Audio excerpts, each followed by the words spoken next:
They say when the night is wet and the mist crawls, the Hua Pi Gui hunts, a demon that wears your face and leaves your soul to wander skinless. It's a story told to scare children, a whisper carried on the wind. But in this village, some stories refuse to die. They just wait for the rain. You've been staring out there all night, Aiko. What do you see? A woman, standing by the cedar tree. She's been there for hours. She's just watching.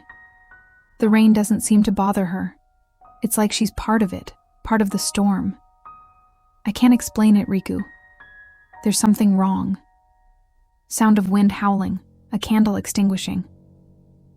The next morning, the mist clung to the forest floor like a shroud. The air was cold, heavy with the smell of damp earth and decay.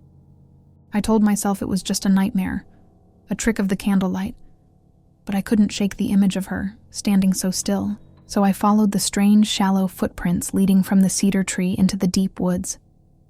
They said beauty was a blessing, but in this village it feels like a curse, a target. That's when I saw it. Hanging from a low-hanging branch, swaying gently in the mist. A piece of skin. Flawless, pale and perfectly intact. Like a silk kimono left out to dry. My breath caught in my throat. Isn't it beautiful? How flawless skin can hide what rots beneath. I spun around. The woman from the storm was standing right behind me. Her skin was like porcelain, her smile too wide, too perfect. She was the most beautiful thing I had ever seen, and the most terrifying. I ran straight to the village shrine, my heart hammering against my ribs. Elder Shimizu was deep in prayer, the scent of incense thick in the air. I told him everything. The woman in the rain, the skin in the forest. She said her name was Kaede. She looks perfect. She looks perfect. Elder Shimizu's eyes, usually so kind, hardened. The look he gave me chilled me to the bone. Perfect skin does not belong to the living. The Hua Pi Gui takes the skin of those it envies and walks among us. It's an ancient evil, Aiko, a collector of beauty. He gripped my hand, his knuckles white. His voice dropped to a desperate whisper. If you see her again, do not respond. Do not communicate. Do not seek. Do not let her touch you. Night fell again, bringing with it the same suffocating rain and mist. But this time Riku was gone. His carving tools lay abandoned, the half-finished wooden bird lying on the floor. I grabbed a lantern and ran out into the storm, screaming his name. The forest swallowed the sound. Then, my lantern light fell upon something in the mud. Riku's carving mask, the one he wore to keep the dust away. It was still warm. My eyes followed a trail to the stream, and there she was. Kaede. She was crouched by the water, her back to me. She was peeling something from her own arm.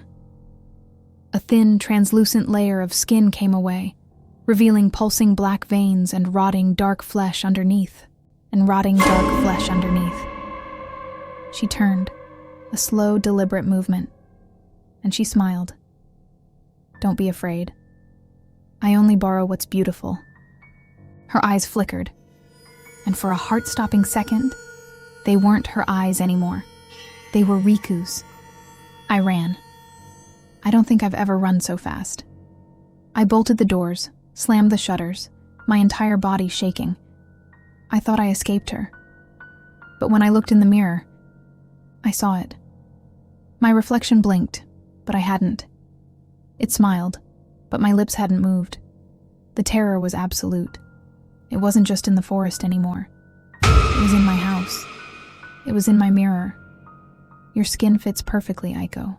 The first rays of morning light revealed the villagers gathered outside my home, their faces etched with worry. Elder Shimizu pushed the door open to find me sitting by the window, staring out at the mist. Silent, still, perfect. Hua Pi Gui has found a new skin. As the elder watched in horror, A tiny crack appeared on my cheek, like a fissure in porcelain, revealing the darkness beneath. And on the wind, a faint whisper could be heard.